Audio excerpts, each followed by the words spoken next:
আসসালামু আলাইকুম, কেমন আছেন আপনারা সবাই? আশা করি ভালো আছেন। আপনাদের দোয়া এবং ভালোবাসা আমরাও ভালো আছি। তো দেখতে দেখতে মাহে রমজান 22-21 রমজান চলে গেছে, 22-এর রাত্র আশা করতেছে। তো কার কীরকম কাটলো, রমজান মাসটা কীরকম কাটলো অবশ্যই কমেন্ট করে জানাবেন। আর আমার যদি ব্লগটা ভালো লাগে লাইক দিবেন, কমেন্ট করবেন। এমএসটি তানিয়া ব্লগসের সাথেই থাকবেন। তো আমার মেয়ে ঘুমের দিকে উঠে গেছে। আমি একটা ভিডিও বানাইছি, 2টা ভিডিও আমার ছেলের মোবাইলে। এই মোবাইল দিয়া আমি যে সোফার কভারগুলো ধুইছি, তারপরে কিভাবে গুছাইছিলাম এটা সম্পূর্ণ ওই ভিডিওতে আছে। এখন সোফার কভারগুলা যে পেলুগুলা এইটা আছে না, ধুইয়া এখন মাত্রই এইগুলা লাগাইছি। তারপরে আপনার ভাইয়া ফোন দিছে, ফোন দেওয়ার পরে কেটে গেছে ভিডিওটা। আর এটার মধ্যে আমার ওই ভিডিওটা আছে। তখন এই ভিডিওটা আমি এটাতে নিতে পারতেছি না, যেটা আমার চ্যানেলটা আছে ওইটাতে নিতে পারতেছি না, সেজন্য। আর আমি কিন্তু মোবাইলে ভিডিও করি, মোবাইলে ভিডিও করার কারণে মনে করেন মোবাইলে এডিটিং করি যতটুকু পারি সময়ে। মনে করেন আপনাদের সাথে চেষ্টা করতেছি, মনে করেন বিশেষ করে অনেক চেষ্টা করতেছি আপনাদের পাশে থাকবার লিগা। এই জায়গার যেহেতু আসছি আপনাদের সাথে বন্ধুত্ব করার জন্য, ফ্যামিলি মেম্বার হয়ে থাকার জন্য। তো এই জন্য তো আমার ছেলের ল্যাপটপ আছে ওই যে কর্নারে, এই ল্যাপটপটা ছেলে কাজ করে, ছেলের তার জন্য ছেলের টাকা আমি কোনো কিছুই করি না। তো এই যে আমার বললাম এক সেট সুপার কাভার আর এক সেট অর্ডার দিই। তো বলতেছে আমার ছেলে, বলছে আমরা দেখে আনবো। আপনাদের ভাইয়া পাগল, এমন পাগল যে যেটা বলবে এটা উনি অর্ডার দিয়ে আনবে, হ্যাঁ, আমাদেরকে দিবে না। তো এখন মনে করেন প্রায় অনেক দুঃখ আছে। তো এই জন্যই বলতেছি। তো আমি এখন আমার ছেলের এই কাপড়গুলো গুছানো, কিছু কাপড় আমি কলের পার মানে ভিজিয়ে রাখছি। গতকালকে এই কাপড়গুলো ওয়াশ করছি। এখন এইগুলা আয়রন করতে হবে, আয়রন কইরা তারপরে গুছায় রাখতে হবে। আপনি ভাইয়ের সাথে এখন কথা বলছি, বলতেছে ছেলের রুমের জন্য আলমারি অর্ডার করার জন্য। আমি বলছি এখন আর আলমারি অর্ডার দেওয়ার দরকার নাই, ছেলে যেহেতু বলছে। এখন যে কাজ করতেছে এর ব্যাপারে বলতাম এই কাজটাই করো।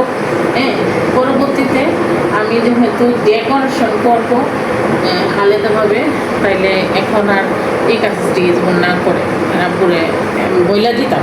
বলছে আপনাদের ভাইয়াকে বলার জন্য। আমি গেছি, আচ্ছা ঠিক আছে। তো আপনার ভাইয়ের সাথে এই ব্যাপার নিয়ে এতক্ষণ কথা বললাম। আপনার ভাইয়ের তো না অর্ডার করেই ফেলবো এরকম। আমি তোমার যদি রাগ দেখাও বা জিদ দেখাও তাহলে তোমারটা তুমি করে নিও, আমরা নাই, ঠিক আছে? দেখো সবসময় তুমি তুমি তোমার কথা তুমি রাখো, আমরা কোনো নাই। এই কথা বললাম, পারদা গেছে আচ্ছা ঠিক আছে তাইলে করি, ওকে রাখলাম। আমি গেছি ঠিক আছে। তো এখন বেশিরভাগ প্রয়োজন এই রুমের জন্য খাট। এই খাটটা মানাইতেছে না, যাতে খাটটা প্রয়োজন।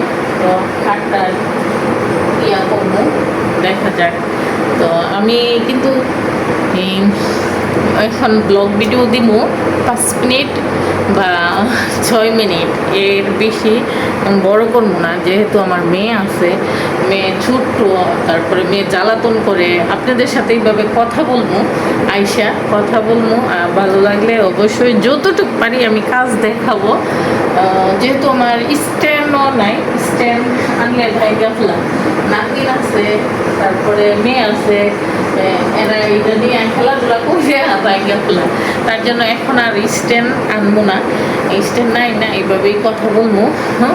তো অবশ্যই আমার চ্যানেলটা একটু হইলো যাবেন, দেখবেন, ঘুরে আসবেন। ভালো লাগলে লাইক দিবেন, কমেন্ট করবেন। এমএসটি তানিয়া ব্লগস আমার চ্যানেলের নাম, এমএসটি তানিয়া ব্লগস। তো এটা অনেক দীর্ঘদিন হয়ে গেছে চ্যানেলটা খুলছি, তো এই চ্যানেলের দ্বারাতে কোনো কিছু হইব না না হইব তাও জানি না। হ্যাঁ, আমি চ্যানেল সম্পর্কে বেশি একটা আমার ধারণা নাই, কিন্তু শখের বসে খুলছি, অনেক শখের বসে খুলছি। দেখা যাক আল্লাহ কী করে। তো আপনাদের পাশে থাকার জন্য, আপনাদের ফ্যামিলি মেম্বার হওয়ার জন্য আমি আপ্রাণ চেষ্টা করতেছি। সবাই আমাকে সাপোর্ট করবেন এবং ভালোবাসা দিবেন। হ্যাঁ, তো ভালো লাগলে অবশ্যই একটা লাইক দিবেন, কমেন্ট করবেন। হ্যাঁ, কমেন্ট না করলে তো আমি বুঝবো না আমার ভিডিওগুলা কীরকম হইতেছে, আপনাদের ভালো লাগে কিনা, তা মনে করেন আপনাদের পছন্দের কি হইতে পারতেছি নাকি তা জানতে পারতেছি না। ঠিক আছে, যদি বলেন তাহলে আমি আরও বেশি বেশি অ্যাক্টিভ থাকার জন্য চেষ্টা করব, বুঝছেন, অ্যাক্টিভ থাকার জন্য চেষ্টা করব। তো এই তো এখন কিন্তু 3টা বেজে গেছে। তো আগে আমি ইফতারির জন্য কিছু যে কোনো আয়োজন করব, কেন ইফতারিটা আগে আয়োজন করতে হবে। আর প্রত্যেক দিন আমাদের বাঙালির ট্রেডিশনাল মনে করেন পেঁয়াজু, ছোলা, বুট, মানে বুট না, ছোলা মনে করেন এগুলা মুড়ি মাখানো, এটা ছিল বেশিরভাগ। এখন কিন্তু আমার কাকি কোনো কিছু পোলট্রি মুরগের কোনো কিছু খাইতে পারে না, বুঝছেন। এই জন্য কাকির জন্য আমরা সব কিছু করতে পারি না। তো ছেলের আছে, তো ঘরের মুরগি যেহেতু আছি, দেশি মুরগি, এই কাকির লিগে বিরিয়ানি পাক করি আলাদা করে, আমার ছেলের লিগে আলাদা করে পাক করতে হয়। তো এইভাবে করি কইরা। তো আমি ইফতারির আয়োজনটা মনে করেন এই 21 রমজান হয়ে গেছে, অল্প কয়েকদিন তুলছি, বেশি দিন তুলতে পারি নাই। তো ইফতারির আয়োজনটা অবশ্যই আমি তুলবো। তো ওকে, আল্লাহ হাফেজ, ভালো থাকবেন এই পর্যন্তই। আর সম্পূর্ণ ভিডিও দেখবেন, ভালো লাগলে অবশ্যই লাইক দিবেন, কমেন্ট করবেন। MST তানিয়া ব্লগসের সাথেই থাকবেন। আল্লাহ হাফেজ।